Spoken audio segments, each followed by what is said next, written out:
তোরা লাগাই লাগাই খেল। এ ভাই এ তুই একটু কম প্যাক প্যাক করিস। আরে ব্রাজিল ফাজিল ভিক্ষা করে মতিজি সামনে দিয়ে সুন্দর ভাবে যাচ্ছে লাথি মার। এ ভাই লাথি তো আসতে মারিছি আমি, লে সেই আসতে মারা লাথি। পায়ে কি কম জোরে লাথি মারিছে না কদিনই? এই মার সুস্থ স্বাভাবিক খেলে খেলে যাবি না আজকে। ওইটারে ধর মাটির বাইরে ফেলে দে, ফেলে দে। এই শালা ও সুন্দর করে ধরেছে ফেলা শালা। এ কাহা নাকি রেসলিং খেলা আছে না কাহা? আরে হ্যাঁ তুমি জানো না?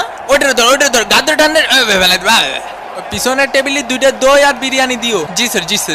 এ মনিরা তোমরা সাঁতার কেটে কেটে খেলো। এ ভাই এ খেলা বন্ধ কর। এ ভাই আমার ঠ্যাং ভেঙে দিয়েছে। এ রেফারি কা আমার প্যান্ট ছিঁড়ে ফেলিছে। এটার মানে কি ভাই? নরমাল কাপড় দিয়ে প্যান্ট বানালে তো ওরকম হবে। তুমি 2 টাকা দিয়ে সেলাই করে নিও। ব্রাহ্মণবাড়িয়াতে 2টা বিরিয়ানি দাও। পাটা ভেঙে দিয়েছে। দেখিস বাবা দেখিস রক্ত বেরোচ্ছে। এ রেফারি কা এদিকে আসেন। ব্রাজিলের ফাজিল গুলো কি সব খেলা পাইছে না? ওই যে ওরে যে লাথি মারলো, লাথি মারে যে রক্ত বেরোচ্ছে, এখন ওরে ব্যান্ডেজ কিনে দেবে কেটা? ওরে মারে ওরে শেষ। আমার জীবন যৌবন সব শেষ। ওরে মাথায় দেখতে পাচ্ছি না রে ভাই, মাথায় দেখতে পাচ্ছি না। কিরে মেসি ভাইয়ের আবার কি হলো? উদয় নাটক করতেছে না আমার মতো? তোমরা 2টা ঠিক আছে রেসলিং খেলবা, কোনো অসুবিধা নেই, কিন্তু টিভির ক্যামেরার সামনে খেলবা।